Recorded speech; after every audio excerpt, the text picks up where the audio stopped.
चलिए सीधा शुरू करते हैं। आज के इस विशेष विश्लेषण में हम इतिहास के सबसे बड़े और सबसे साहसिक कॉर्पोरेट अधिग्रहणों में से एक का पोस्टमार्टम करने वाले हैं। एक ऐसा दांव जिसने पूरी दुनिया को चौंका दिया था। जरा इस नंबर पर गौर कीजिए, $12 बिलियन। ये कोई छोटी मोटी रकम नहीं है। ये वो ऐतिहासिक कीमत है जो 2007 में टाटा स्टील ने डच दिग्गज कंपनी कोरस को खरीदने के लिए चुकाई थी। और नतीजा, रातों रात टाटा स्टील दुनिया का 5वां सबसे बड़ा स्टील उत्पादक बन गया। बिल्कुल जादू की तरह, है ना? लेकिन यहाँ एक बड़ा सवाल आता है, 36,500 करोड़ रुपए का ये भारी भरकम सौदा आखिर हुआ कैसे? ये कोई सूटकेस भर के कैश देने वाला मामला नहीं था। ये ग्लोबल फाइनेंस का एक बेहद बारीक बुना हुआ जाल था। इसमें $8 बिलियन का बैंक लोन, सिंगापुर में बना एक स्पेशल पर्पस व्हीकल और टाटा सन्स की तरफ से डाला गया पूरे $1 अरब का इक्विटी निवेश शामिल था। मतलब एक परफेक्ट फाइनेंशियल मास्टर क्लास। तो इस मास्टर क्लास को डिकोड करने के लिए आज हम टाटा कोरस मेगा डील से होते हुए बिजनेस फाइनेंस के बेसिक्स, वित्तीय विवरणों पर इसके प्रभाव, शेयर धारकों की संपत्ति बढ़ाने के तरीके और कुछ बेहद अहम निवेश निर्णयों पर एक नजर डालेंगे। चलिए आगे बढ़ते हैं। अब आते हैं बिजनेस फाइनेंस के बेसिक्स पर। इसे हम किसी भी उद्यम या एंटरप्राइज का मुख्य इंजन कह सकते हैं। बहुत ही आसान भाषा में समझें तो फाइनेंस किसी भी बिजनेस की असली जीवनदायिनी शक्ति, या कह लें कि उसका खून है। नया स्टार्टअप खोलना हो, रोजमर्रा का काम चलाना हो, मशीनें नई लानी हो या फिर समंदर पार अपना विस्तार करना हो, इन सब के लिए जो ईंधन चाहिए वो यही है। और यहीं एंट्री होती है फाइनेंशियल मैनेजमेंट की। ये फाइनेंस से एक कदम आगे की चीज है। ये वो कला है जहां हम सबसे कम कीमत पर फंड्स जुगाड़ते हैं। इसका सीधा सा उसूल है, पैसों की कभी कमी ना पड़े और तिजोरी में एक भी रुपया बेकार या खाली ना बैठा रहे। हर एक पैसे को काम पर लगाना होता है। अब समझते हैं कि इन पैसों के लेन देन का वित्तीय विवरणों पर क्या असर पड़ता है।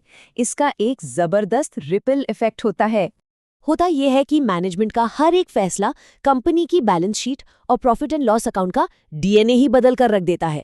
फिक्स्ड एसेट्स कितने बड़े होंगे, कैश और स्टॉक कितना रहेगा, लॉन्ग टर्म और शॉर्ट टर्म फाइनेंसिंग का अनुपात क्या होगा, और तो और ब्याज और डेप्रिसिएशन का कितना बोझ पड़ेगा, ये सब कुछ इन्हीं वित्तीय निर्णयों से ही तय होता है। लेकिन ये सब माथापच्ची क्यों? यहीं हम आते हैं शेयर धारकों की संपत्ति अधिकतम करने के कॉन्सेप्ट पर। यही किसी भी कंपनी का अल्टीमेट गोल होता है।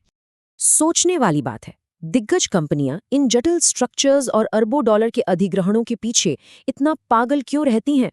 घुमा फिराकर बात सिर्फ एक ही जगह आकर रुकती है, कंपनी के इक्विटी शेयरों की मार्केट वैल्यू को बढ़ाना। अगर शेयर की कीमत बढ़ रही है, मतलब शेयर धारकों की संपत्ति में इजाफा हो रहा है। बस यही असली खेल है। और हाँ, ये संपत्ति कोई हवा में नहीं बनती। इसके पीछे का गणित बड़ा सीधा है। जब निवेश से मिलने वाला रिटर्न या मुनाफा उस पैसे को बाजार से उठाने की लागत से ज्यादा होता है, तभी असली वैल्यू क्रिएट होती है।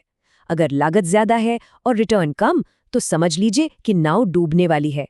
तो इस वैल्यू को बनाने के लिए पूंजी का सही आवंटन करना पड़ता है। आइए कुछ बेहद महत्वपूर्ण निवेश निर्णयों पर नजर डालते हैं।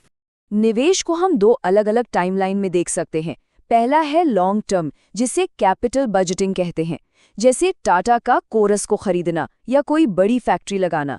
ये ऐसे फैसले हैं जिन्हें अगर आपने पलटने की कोशिश की तो भयंकर नुकसान होगा। वहीं दूसरी तरफ है वर्किंग कैपिटल, जो कंपनी के रोजमर्रा के खर्चों, इन्वेंट्री और कैश का एक छोटा लेकिन बेहद तेज चक्र है। अब जब कोई कंपनी ऐसे बड़े अपरिवर्तनीय दाम लगाती है, तो कोई भी फैसला रातों रात नहीं होता। बड़े बड़े एनालिस्ट महीनों तक बारीकी से हिसाब लगाते हैं। भविष्य में कितना नकद प्रवाह यानी कैश फ्लो आएगा, रिटर्न की दर क्या होगी, और सबसे जरूरी, इसमें जोखिम कितना है। एक एक चीज को माइक्रोस्कोप से देखा जाता है। वहीं लॉन्ग टर्म विजन के साथ साथ रोजमर्रा की भागदौड़ को भी तो संभालना है। कंपनी को हर दिन सुचारू रूप से चलाने के लिए कुछ छोटे लेकिन अहम कदम उठाने पड़ते हैं। इसे वर्किंग कैपिटल के 3 पिलर्स कह सकते हैं: कैश का सही मैनेजमेंट, इन्वेंट्री या स्टॉक का सटीक कंट्रोल और मार्केट से अपना बकाया पैसा समय पर वसूलना। बैलेंस थोड़ा भी बिगड़ा तो बिजनेस की रफ्तार रुक सकती है। निवेश कहाँ करना है, ये तो तय हो गया। अब देखते हैं फाइनेंसिंग डिसीजन, यानी पैसा आएगा कहाँ से, ऋण या इक्विटी, ये बिल्कुल एक टाइट रोप वॉक या रस्सी पर चलने जैसा है। टाटा की ही तरह हर कंपनी को दो रास्तों के बीच संतुलन बनाना होता है। एक तरफ है डेट यानी कर्ज। ये सस्ता तो पड़ता है, लेकिन इसमें ब्याज चुकाने का भारी और अनिवार्य जोखिम होता है। दूसरी तरफ है इक्विटी, जहां दिवालिया होने का डर तो कम है, लेकिन इससे कंपनी का मालिकाना हक बढ़ जाता है और लंबे समय में ये काफी महंगा साबित हो सकता है। इन तमाम वित्तीय सिद्धांतों और टाटा कॉरस जैसी ऐतिहासिक डील्स के स्मारकीय प्रभाव को देखकर अंत में एक बड़ा सवाल जहन में आता है।